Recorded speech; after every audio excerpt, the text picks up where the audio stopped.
Retention in Washington, D.C. Today I want to start by talking to you about teams. I'm a football fan, so I'll start there. Have you ever seen a quarterback throw a beautiful no-look pass down the field with a defender right up in their face? The receiver's right there in exactly the right spot to receive the ball, just as they've practiced it a million times. Do you know when that almost never happens? When the star quarterback has a brand new wide receiver. In other words, even if the quarterback is a star and the receiver is a star and they're both great independently, it's the pattern of practicing together and the relationship that allows them to do great things together on the field. What about medicine? Cardiac surgeons who always perform surgery with the same team in the same hospital are 10% less likely to lose a patient in surgery than those who split their time between different teams at different hospitals. That's tens of thousands of lives saved because of the stability of the team. Research shows that on Wall Street, if a company recruits a star securities analyst from one firm, it takes them 5 years to perform as well at their new firm as they were already performing at their past firm. But if you bring in their whole team with them, they perform at their highest level right away. What's my point? Schools are teams. No doubt a great teacher makes an enormous difference on the lives and outcomes of our students, but they don't do it on their own. They do it because they have gained expertise from fellow educators with more experience. They do it because they can communicate what's happening in the classroom to parents and family members to better support students at home. They do it because they communicate between social workers and counselors and teachers to make sure their needs are met outside the classroom, and the teacher can focus on helping them excel in academics. They do it when teachers have time to form relationships, to understand how each other works, to refine lessons together, to game plan to make sure they're serving every student to their maximum potential as a team. Things also work in the opposite direction. When a staff does not feel united in mission, when they do not feel like a team, there is deep distrust between the leader and the staff. Toxicity can take hold that is very hard to root out. The staff are frequently gossiping and venting. The leader is constantly feeling the pressure to perform in a way that erodes the relationship with those they supervise. The school can become obsessed with metrics and forgets about the humans that make the metrics move. We can all name schools where this happens, and these schools are not serving students well. One of the foremost expert on teams, organizational psychologist Richard Hackman, says that if you want to predict the future performance of teams, you can't just look at their past performance. You have to look at two other things. You have to look at the well-being of the team members and the viability and sustainability of the team. In other words, are the things they are doing to achieve success sustainable, or are they burning themselves out and burning bridges with each other in their approach? Another way of saying this is, if you want a team to succeed on performance metrics, we should not set up systems that pit them against each other or step on our own improvement efforts. This is where the approach in DCPS often goes awry. On the one hand, we encourage whole child and whole adult approaches through excellent initiatives like Becoming, and then on the other hand, we threaten the jobs of school leaders and put schools under intense observation regimens that skyrocket staff stress if narrowly defined metrics don't rise in a short time frame. Schools are human organizations, they are teams, but too often we treat education as a game of individual performance, where we measure educators based on their supposed value added that one teacher has in their own. We tell principals they'll lose their job if they don't improve on their narrowly defined metrics in a short amount of time. But that runs counter to the science of improvement. It's not how improvement works, and it's not how teams work. Organizations and schools specifically improve when people trust each other, when teammates know each other, when they share expertise with each other, and when they grow together to better serve their students. This is why teacher retention is one of the essential foundations of whether schools succeed. So where are we with teacher retention in DC, and what can we do to make it better? Educator retention is at the heart of EmpowerEd's mission, and for the past 7 years, EmpowerEd has focused our full attention on studying and solving this critical problem that undermines student success. EmpowerEd is in a unique place to talk about this challenge. Over the past 7 years, we've been trusted by 25 DC public and public charter schools to assist them in improving educator wellness. The testimony combines what we have learned from our deep research, our regular deep conversations with educators about their needs, and concerns what we have proven works in our schools to improve retention. While we are making progress in some areas, it is still true, according to a Wallet Hub study released in 2024, that DC ranks below all 50 states in teacher retention and significantly behind the national urban average. That said, DC Public Schools is improving its retention, both of educators and school leaders, and getting closer to the average range.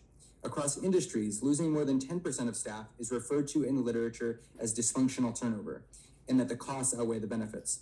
In the hospitality sector, of which education would be included, above 20% is thought to be dysfunctional.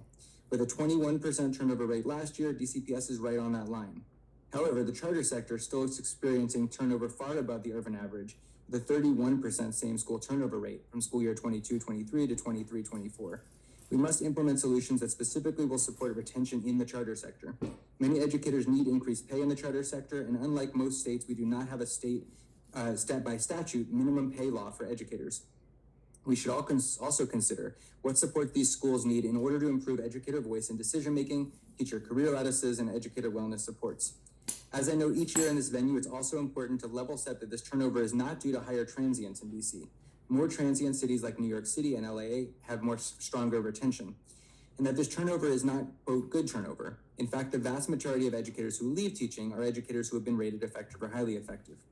There are, however, distinct factors that produce higher turnover in DC. Namely, that DC has an education ecosystem that encourages both student and educator instability, given the sheer number of schools in the two-sector system. Many educators go back and forth from DCPS to charter, from DCPS to charter for more autonomy and flexibility, and from charter to DCPS for better pay and union protections. That's precisely why we need the mayor and council's help in leveling the playing field to provide strong retention incentives across sectors and push our system away from the approach of the last 15 years that has been built on a distrust for educators and their professionalism. Here are the things we can do to better improve retention. Better and more timely data.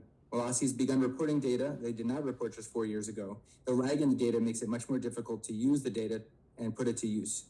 Every year when the school year begins, on the first day of school, any principal could tell you how many staff worked there last year, still work there. With a simple email exchange or form, OSSE could collect that data from school leaders and report it out within weeks of the start of school, the retention rate by sector, and if they choose by school. We should have these top-line numbers and data on current vacancies closer to immediately when each new school year begins.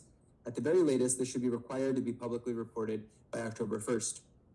We must speed up this process so we can begin to address it.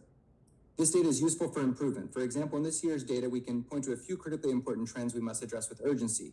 We need to recruit more Black male educators in the early grades. We need to recruit substantially more Latina educators and Spanish-speaking educators, not only at our dual language schools, but across the city and in non-dual language schools in heavily Hispanic neighborhoods. We have a high rate of vacancies in SPED, a large disparity in retention between some of the biggest LEAs.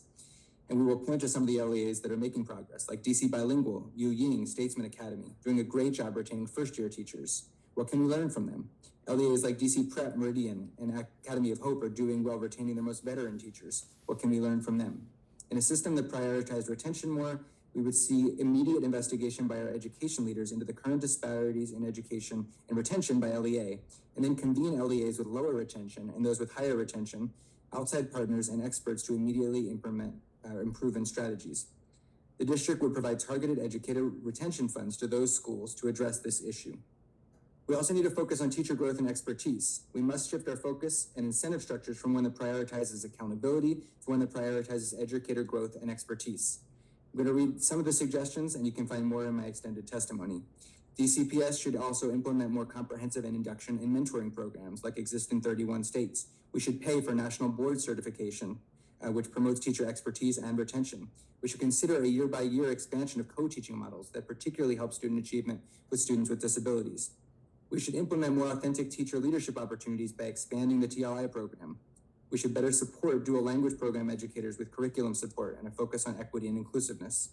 We should ensure all schools have SPED coordinators to take on the bureaucratic load of special education teachers and allow them to focus on serving students. Finally, DCPS can and should overhaul the impact evaluation system and replace it with a system of peer evaluation and review. Finally, we must trust our educators in their formative assessments of students and allow them more time to teach rather than to test. Next, we need educator wellness supports and increased flexibility. We must ensure a focus on educator well-being does not fade along with the pandemic. Among our suggestions, that OSSE can and should budget the educator wellness technical assistant grants over the 4-year financial plan. This work is incredibly effective. One of the biggest stressors on educators is the regular loss of their planning time. To address this, we need permanent substitutes in all of our schools. The superintendent should issue clear guidance that sick leave may be used for mental health purposes.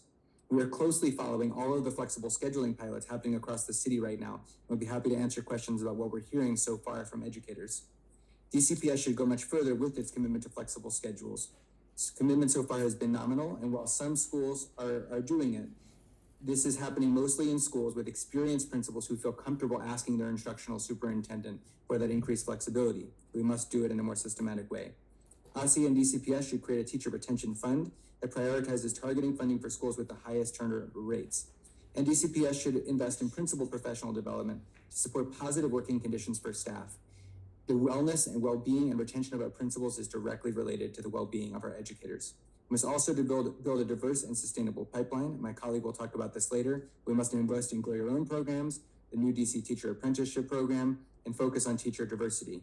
And finally, we must focus on wraparound supports.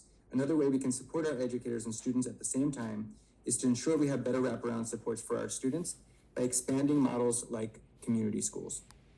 While this testimony presents a wide-ranging array of solutions to address educator retention, none of it is beyond our capacity to do and do quickly. We must simply have the urgency and willingness from our education agencies and our political leaders. Thank you.